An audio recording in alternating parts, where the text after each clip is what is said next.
sometimes less is more, and this is a perfect example. This is new, maybe not that new. It's actually been out for a while for Sony and Nikon Z cameras, but this is new to L mount. This is new Viltrox 28mm f4.5 chip lens. It's a pancake type lens, tiny, tiny, tiny. And it is a strange thing. It's a strange creature, this lens, because literally on paper, every problem you could imagine lens could have, this has got it. But it is cheap and actually very, very fun to use, very usable, especially on a camera like Lumix S9. Look how small it is. Okay, so what do we have here? This is different than usual lenses because the aperture, minimum aperture is f4.5 and the maximum aperture is f4.5 because you cannot change it. It's set to f4.5 and that's what you're shooting with. It has got a built-in lens cover and that's it. But it is a full frame lens, working with the cameras like S9, S5II, S5IIX, S1II, whatever camera you want to put it on. And it does autofocus. This is a lens I can only compare to vintage lenses. It has got that vintage vibe going on here.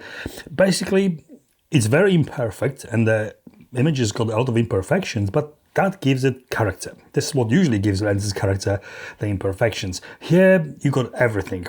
The crazy ghosting. You got light leaks, you do have a vignetting, you got chromatic aberration. This lens is very hard to imagine would work for anyone. I have spent some time now shooting with S5II and S9 with this lens, and I can tell you, I'm loving it.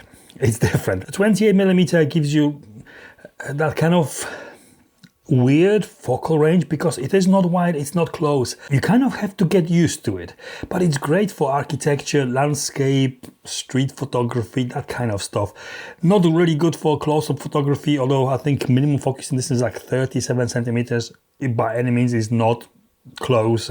You can't really do a meaningful close-ups with it. There is no subject to background separation. Also, these optical problems could be a challenge.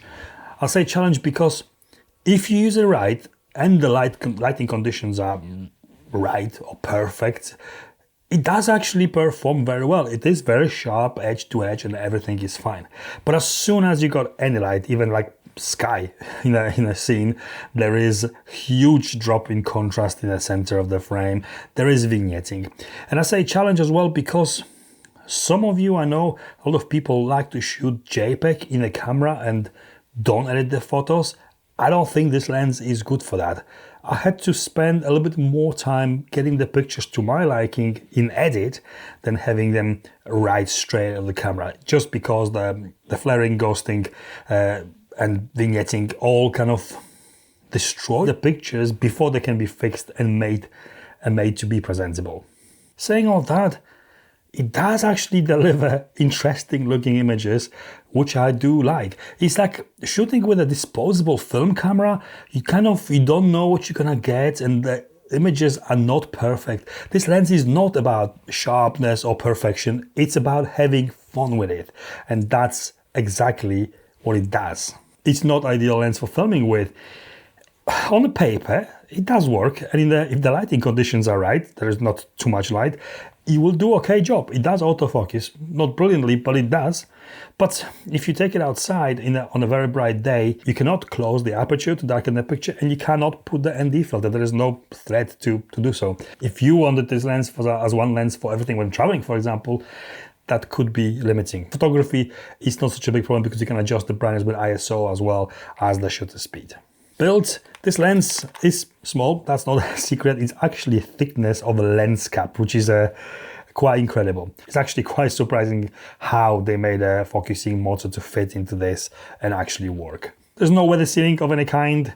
It is very simple. There is, however, a USB-C socket on the back of it for connecting it to computer for installing future firmware updates, and it weighs only 60 grams. What also makes this lens very special is the price. This is one of, if not the cheapest lens I have ever used. $99 or £90 here in UK for brand new lens. It's literally unheard of. It's not a lens to use on a professional shoot unless the client wants the vintage vibe and imperfections, unlikely. But this is a lens to have fun with, and a $99 price tag makes it really accessible, a spur of the moment purchase. It's not a lens you're gonna save up for or think about buying. It's something you just get and put it on the camera. It is a full frame lens for $99, which is just crazy. But who's it for? It is a lens for someone who wants something different, not necessarily something better or the best, but a lens that can be a challenge in a good way. It's a lens for someone who doesn't want sterile look. It's not about image quality here. It's about an experience using a lens like this. It's for someone who wants to work on their images. It is a lens for a nerd like me. Conclusion, I don't think there is many lenses like this out there. This is a lens that surprised me in a bad way. Good way, more in a good way.